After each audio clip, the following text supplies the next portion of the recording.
అరే ఏందే Buttler bro, toss ఏమో వరుసగా 3 మ్యాచ్లకి 3 మ్యాచ్లు గెలిచివి. నీ మ్యాచ్లు గెలిచింది మాత్రం మేమే. ఎలా ఉంది ఇండియా దెబ్బ? ఇంగ్లాండ్ క్లీన్ స్వీప్ అబ్బా. అలా ఉంటుంది మరి ఇండియాతోని. అరే ఏం చెప్పమంటావు రోహిత్? మీ ఇండియాతోని T20 సిరీస్ వచ్చి రాలేదు, వన్డే సిరీస్ వచ్చి రాలేదు. అట్లీస్ట్ T20లో ఉన్న ఒక్క మ్యాచ్ అయినా గెలిచాము. నీ వన్డేలో ఒక్క మ్యాచ్ గెలవని కూడా కాలేదు. అరే టాస్ గెలిచిందేమో ప్రతి మ్యాచ్ మేము, కానీ మ్యాచ్ గెలిచింది మాత్రం మీరే. అరే ఫస్ట్ బ్యాటింగ్ తీసుకుంటే ఏమో 300కి ఆల్అౌట్ చేసేస్తారు, సెకండ్ బ్యాటింగ్ తీసుకుంటే 200కి ఆల్అౌట్ చేసేస్తారు. ఇలా అయితే ఎలా రోహిత్? నీ మీరేమంటే మమ్మల్ని జింబాంబే కన్నా హీనంగా కొడుతుండ్రు. అరే మీకు ముందే చెప్పాం కదా బట్లరు, మా పిల్లగాళ్ళే దంచి కొట్టారంటే మా సీనియర్ ప్లేయర్స్ ఇంకా దంచి కొడతారని. చూసారు కదా ఎలా దంచి కొట్టారు. అరే సూపర్ బై గిల్లు, నీ ఏం కన్సిస్టెన్సీ. ప్రతి మ్యాచ్ లోనూ హాఫ్ సెంచరీనో పిసుక్కుంటూ వస్తున్నావు. ఈ వన్డే సిరీస్ లో మాత్రం ఆ ఇంగ్లాండ్ బౌలర్ ని దంచి కొట్టావు అంతే. నీ ఫస్ట్ మ్యాచ్ లోనేమో 80 రన్స్, సెకండ్ మ్యాచ్ లోనేమో 50 రన్స్, థర్డ్ మ్యాచ్ లో ఏమో సెంచరీ. అది బై గిల్లు, వైస్ కెప్టెన్ అంటే ఏంటో నిరూపించుకున్నావు. ఇలానే ఛాంపియన్స్ ట్రోఫీలో కంటిన్యూ చేయి. నీ నిన్నెవరు ఆపేవాడంటూ ఉండడు. అరే thank you so much Rohit అన్న.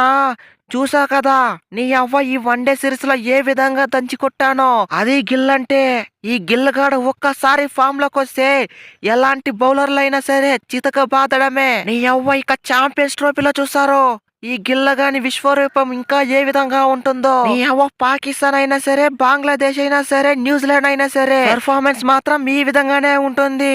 గిల్ ఫ్రెండ్స్ గిల్ అంటారా బాబు, కథ మొత్తం వేరే ఉంటుంది. అరే ఏందే రోహిత్, ఈ గిల్ ఒక్కడే కన్సిస్టెన్సీగా పర్ఫార్మ్ చేసినట్లు ఒక్కడనే పొగుడుతున్నావేంటి? నేను ఆడే కదా ప్రతి మ్యాచ్ లోనూ ఆప్షన్స్ రిప్పిస్గా. అరే నెంబర్ 4 లో వచ్చి ఈ విధంగా పర్ఫార్మెన్స్ ఇచ్చే వాళ్ళు ఎవరైనా చూసావా? అది అయ్యర్కి మాత్రమే సాధ్యం. అరే అవును భయ్ అయ్యారు, నిన్నేమో అనుకున్నాము, కానీ ఫస్ట్ మ్యాచ్ నుంచి లాస్ట్ మ్యాచ్ వరకు ఒకే దంచి కొట్టాడు. అది మంచి స్ట్రైక్ రేట్ మెయింటైన్ చేస్తున్నావు. నీ నువ్వైతే తోపు తురిమే అయ్యారు. నువ్వైతే ఈ ఫామ్ నే కంటిన్యూ చేయి. నీ ఛాంపియన్స్ ట్రోఫీ మాత్రం ఇడిసేదే లేదు. అరే thank you so much Rohit అన్న. ఇక నువ్వు చెప్పావు కదా ఛాంపియన్స్ ట్రోఫీలో దంచి కొట్టుడే అయ్యర్ విశ్వరూపం చూస్తారు. అరే అది బై కోహ్లీ, నువ్వు కూడా మంచి ఫామ్ లోకి వచ్చేసావు. ఇక ఇండియన్ ఆపడం అంటూ ఎవరి తరము కాదు. నీ ఛాంపియన్స్ ట్రోఫీలో వచ్చిన వాళ్ళని వచ్చినట్లు పిసుక్కుంటూ పోవడమే. అరే ఇప్పుడు మన దగ్గర ఉన్నదంతా మిస్టరీ బ్యాటర్స్, మిస్టరీ స్పిన్నర్సే. నీ వచ్చిన వాళ్ళని వచ్చినట్టు పిసుక్కుంటూ పోవడమే. అరే అదిరా నానా వీడియో నచ్చితే వీడియోని గట్టిగా లైక్ చేయరా, సబ్స్క్రైబ్ చేయడం మాత్రం మర్చిపోకరా నాన్న. మళ్ళీ ఇంకొక వీడియోలో కలుసుకుందాం రా. అంతవరకు టాటారా నాన్న.